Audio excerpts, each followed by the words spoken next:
What's up, guys? I am here to show you a thing or two about zucchini pasta. I know I post a lot of pictures of food. Every so often I post something I get a lot of questions on, and this has been one. So rather than typing it all out and forwarding it along in emails and taking a million pictures, I figured I would just show you guys how it's done. So sorry for the quality, and I sound like crap because I have allergies. So I apologize. But anyway, basically this is what's going on here. We are going to have fresh zucchini, two. That's going to be for one appetizer for maybe two people, or not a side dish, appetizer, snack, however you want to eat it. I mean, anyway, they're medium sized. It says baby on the shelf at the store, but they're not that small. So I have a julienne peeler. It actually has teeth, okay? So like if you look real close here, it's got teeth that are actually, it's serrated like a serrated knife. It's not a straight across peeler. That's how I get the little uniform strips. If you don't have one, you can still use your regular potato peeler and then cut strips out of the wide ribbons with your knife. So just as easy. So anyway, what you're going to do, you're going to be peeling them with either peeler, however you're going to do it, either with a julienne peeler or with the regular peeler. If you have a mandolin, you could slide it across your mandolin. It has an attachment that'll julienne, will be perfect for that. Just watch your fingertips, you know, you don't want to grate those off. So anyway, you're going to want to take your knife and cut off the end of your zucchini, the bloom end. The stem end if you want, but I like to hold on to that end, so I don't cut that off until the end. And you'll see as we're going on here, the skin part obviously is a lot more thick than the inner white flesh. So you're going to start, it's going to be kind of rough. You got to get a grip and be careful of your fingers when you're doing the first few strips of the green skin. So as you can see, they just pull apart like noodles. It's nothing, too crazy. It's just like spaghetti. So you turn the zucchini and you do it on each side. I'm obviously not going to give you the play-by-play of doing every single side of the zucchini. I'm just going to kind of do it. So, but what happens is once you get further and further in, and you'll see this a little further in the video, is you'll get to the seeds. Okay, so guys, when you start seeing the seeds, you can't use that part. All right, so stop right there. Don't be peeling all the way down into the seeds, because when you get into the seed part, even though you're cutting strips out of it with your peeler or your julienne on the mandolin or your wide ribbon, and like I said, if you have a regular peeler, just peel wide ribbons like you're peeling a potato. Just make them long strips and then stack them up. Take your knife and cut them as thin or as thick as you want. And actually, if you wanted to make thicker noodles, like a linguine type noodle or even thicker, you could do it that way. Anyway, so you can see it's uniform. I'm getting into the white flesh. And anyway, the point is, when you get down to where you can start seeing the seeds through the flesh, you don't want to keep peeling, because what will happen is when you're peeling it like I am and you're cutting the strips out of it, you will get strips to put on your plate and they'll look nice. You'll have a big old pile of strips of spaghetti zucchini. As soon as you go to cook it, it'll all fall apart. The seeds are basically a little gelatinous and mostly water, so they break down real quickly. You've already got very thin strips of zucchini noodles, so unless you want a pile of mush, save that. You'll end up with a core, which I'll show you here in a second. And you can use it later. You can I don't know, stew them with tomatoes or tomato sauce.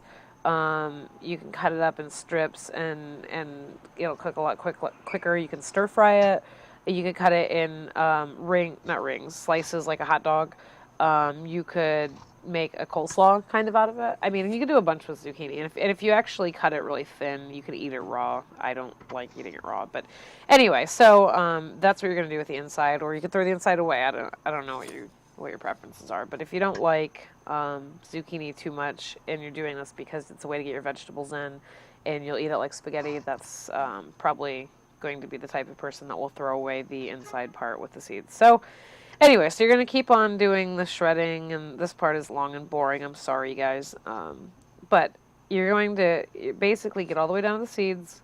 And you know what? Just be careful of your fingers, all right, guys? You know how many people I've seen just like tape out. You don't want finger in your zucchini, right? So anyway, gather up all your zucchini. I would recommend only doing the longest strips, and you'll see that the middle part of the lengthwise, the middle part of the zucchini gets thinner before the rest of it. And you can kind of shave off the ends with the peeler too, but then you end up with a lot of little bitty noodles, and you know, then what's the point? Then it's not like pasta. Then it's just like you're cooking up a zucchini. So, you know, I'm not into that. If that's your thing. If you don't want to waste anything and you want to get every last little chunk of non-seedy zucchini out of there, then be my guest. Not my thing. So basically what I'm going to show you next is how to cook it. It's very simple, how you can serve it, how I eat it. Obviously, this is a pasta substitute in my world, so, but you don't need sauce. We'll get to that.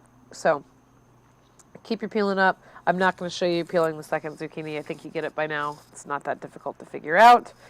I'm going to clean up my cutting board and get moving on to the next topic here. So basically, also, just be careful that you don't get any of the stem end. I mean, the end is okay, but like not the actual hard woody stem. Plus, it's got some prickly things in it.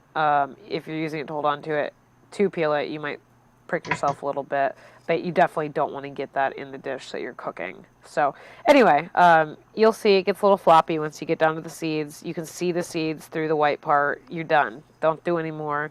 Put it away, stop it, peel the second one, and I'll be back here with the next step. All right. Oh, garlic. Okay, you're going to cook it with garlic. I use this stuff in a jar. I'm lazy. I prefer fresh garlic, like you bust apart a head and, you know, chop it up.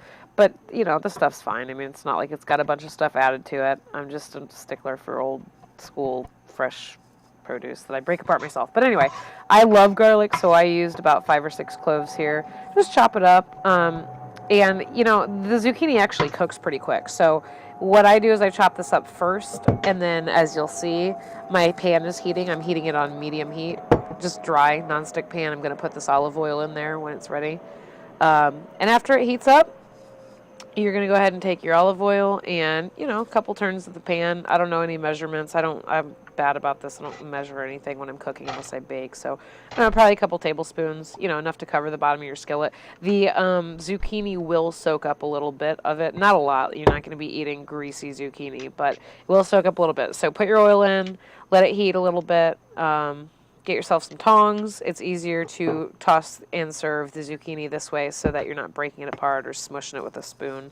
You want some salt and pepper. I use fresh ground pepper and sea salt. Those are my preferences, but you can use whatever you want. I mean, you know, open to interpretation. So you let your oil heat up a little bit. I don't put the garlic in immediately because it will burn. It will not burn immediately, but it will burn if it's in there too long because I chop it up so small. So I get my zucchini. I kind of make sure it's, you know, it'll come apart in the pan as you're stirring it. As you can see, it's not really all connected. But if you're so inclined, get the green pieces and put them in first because they take a few seconds longer to cook. I'm not so inclined. I don't mind mine with a little mouthfeel, just like regular pasta being a little al dente. I don't like my squash being mushy either. So I just throw it all in together. And when the whites have softened up enough, you know, then the greens will be a little crunchier, but not by much. So it doesn't bother me. I spread it out evenly. You know, let it start heating through. It's still on medium. I'm not turning it down. Get your garlic. Put the garlic in after the zucchini. Don't scrape your hand with a knife like I do. It is a horrible habit. I will end up with nubs one day. I do it with the blunt end. It's been years. You might have started doing that when I was probably 8. Ugh, horrible habit, so don't mind that. Don't do that. You know, wipe it off with a spatula or with a paper towel or something. So anyway, you know, let it start heating up. Don't stir the crap out of this, guys. I mean, stir it, yes. You want to make sure it's cooking evenly and you know, salt and pepper your stuff. But if you just sit there and turn it and turn it and turn it and stir it and flip it and squeeze it and all this crap, it's just going to break apart. You're going to be really pissed and you're going to have little stupid dumb pieces of mushy squash that you can't eat. So basically just watch it. I let it cook for probably, I mean, if I had to guess, by 5 minutes. I've never timed it. I really just kind of let it cook until it looks like it's starting to soften, and then, you know, taste it. Just like spaghetti. Take out a piece if you like the way it feels. If it's soft enough for you, then good on you. It's time to eat. If not, leave it in a little bit longer, you know. So you can serve it just like this, as is. When it's done, when it's soft enough for you, it's got olive oil, it's got garlic, it's got salt and pepper. Veggies just fine that way. And, you know, it's easy. It's already just straight out of the pan, good to go. I've mentioned a number of times now, I like mine as a replacement for spaghetti, especially when I'm doing low-carb things. So for me, I actually go ahead and plate it up, just, you know, on my plate. I don't need any special, you don't need anything special for this, guys. You don't need a pasta bowl. You don't need a twirling fork. You don't need any of the pasta-y things. Just put it wherever you're going to eat it. And here's the thing. I put sauce on it. I know it sounds funny, but look, when you cook it this way with the olive oil and the garlic, zucchini is not a real pronounced flavor. It picks up the olive oil and the garlic flavor. It doesn't taste like pasta because it's not pasta, but it doesn't taste like zucchini either. So once you put sauce on it, I have this little container of sauce that I already made. Sorry, sauce will be another night. I put sauce on it because then it tastes like pasta. Maybe it's a mental thing. I don't know. But then it tastes like pasta. I mean, it's just perfect. And I am horrible at videotaping sauce distribution. So anyway, that's what you see on my Facebook. It's not as pretty when it's moving in a video, I realize. Sorry about that. But anyway, enjoy, guys. Try it. Send me your pictures. I will do more videos if you like. I get a lot of questions. If you have any requests, send them to me. I'm happy to explain anything I'm making anytime. So thank you guys for checking it out. Maybe I start a new channel doing exclusively this. And maybe I get rid of my allergies and I don't sound like I'm from Boston. Wouldn't that be nice? So check it out, guys. Send me your pictures. Send me your comments. Leave me some love. Deuces.